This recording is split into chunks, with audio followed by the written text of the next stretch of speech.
Uy, grabe ang hangin dito guys. Oh, mainit siya pero grabe ang hangin. Yung bubong natanggal na yan kanina. Buti na lang may kapitbahay akong mabait dun. Oh. Init na bagay. Tingnan nyo. Grabe hangin. Ayan, kita nyo. Gaano kalakas ang hangin. Oh. Sa taas. Ang dami ng nyug na nalaglag dyan guys, diba? Kaya patay-patay yung aking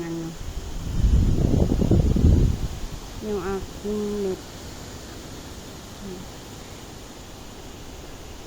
Tapos yung bubong ko sa kubo ay tanggal na kanina umaga, nagtalbuhan siya, kaya buti na lang may mga binata dyan sa kabitbahay, inayos nila kanina, dinaganan nila ng mabigat sa taas. Pero pag medyo nababa yan guys, grabe ang hangin, lakas, pero hindi siya, ang ulan niya ay pabugso-bugso lang.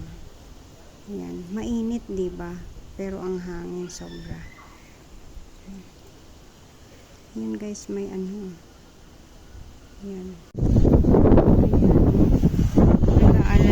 Kasi yung ang aking mais ay nagbubunga na, baka mamaya ay maano siya.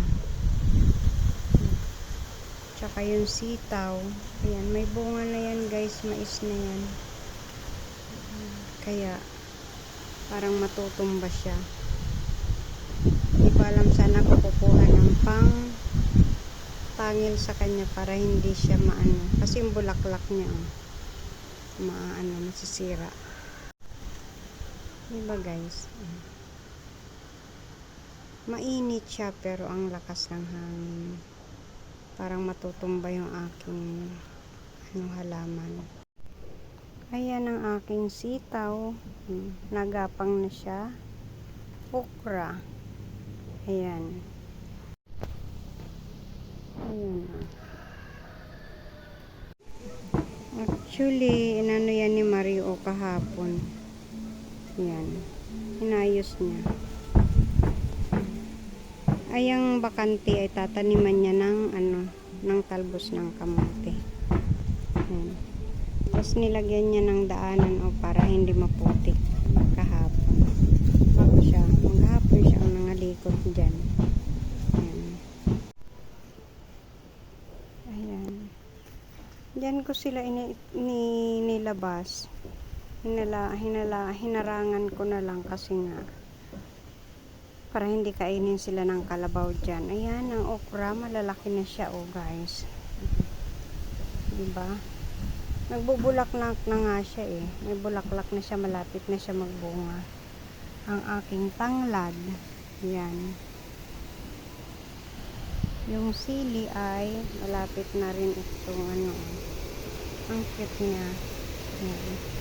Ito guys, ginugulay ito. Tawag dito ay malunggay China.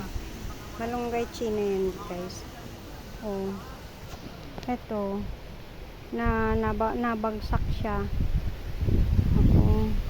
Tingnan nyo, napuputol-putol na siya Tataba ng aking tanim, ang pinya, ang sitaw.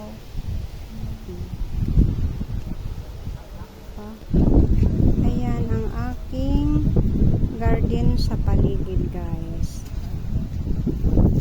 Ay, parang sala ang aking video, pero okay lang yan. Hanggang dyan na lang. Bye guys, thank you so much for watching.